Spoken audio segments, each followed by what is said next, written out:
To the minister, calling the centre extremely harsh and stark, the centrepiece of a policy that is unfair and potentially harmful.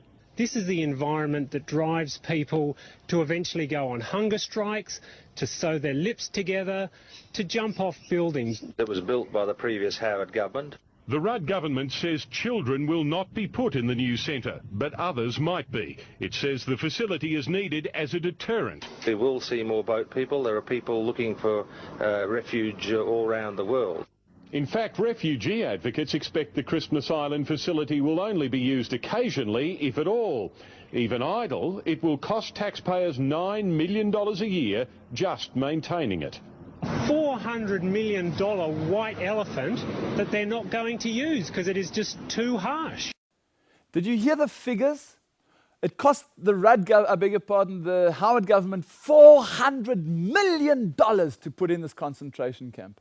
And it costs them $9 million a year just to maintain it. And it's standing empty. What for?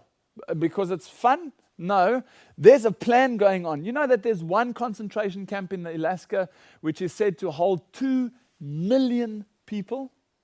These are big, big places. And it's about time that we realize that the final events are right in front of us.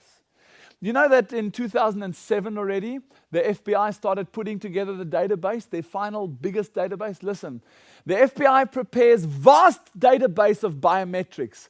The $1 billion project is to include images of irises and faces. They will be able to determine people and recognize people just walking through an airport from the face scans and the iris scans, which we already know are available, but not on a worldwide scale. This is something which they're putting in for worldwide control. This is part of the new world order that we've been speaking about over and over and over and over. Now today, I don't have to prophesy anymore. I can just click a button and you can see it today. It's history. Today, my brother and my sister, you have two choices. You can either accept the Antichrist's blue Sunday law, or you can accept Jesus Christ's blue Sabbath law. Blue you will accept. That's a given. But are you going to willingly say, Jesus, I love you, and if you love me, keep my commandments? That's what he says. So if you love him, you keep his. Or are you going to reject it and literally accept the frontal lobe decision of accepting the blue Sunday law? This world has literally got nothing left in it. There is nothing left for us here.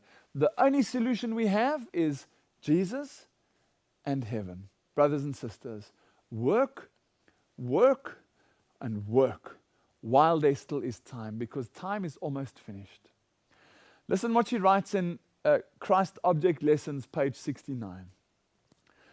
When the fruit is brought forth, and she's quoting from Mark 4, verse 29, when the fruit is brought forth, immediately he will put in the sickle because the harvest is come. What fruit, Lord? Tell us. Christ is waiting with longing desire for the manifestation of himself in his church. When the character of Christ shall be perfectly reproduced in his people, then he will come to claim them as his own. Christ is waiting for himself to be reflected in his church. You just look into the church at the moment and you'll see there's a problem. The church does not reflect Jesus Christ. He's going to shake it, he's going to clean it, and he's going to purify to himself a peculiar people. But just like she wrote in Testimonies, Volume 9, the agencies of evil are combining their forces and consolidating. You can see it now in the news. They are strengthening for the last great crisis, and the great changes are soon to take place in our world, and the final movements will be rapid ones.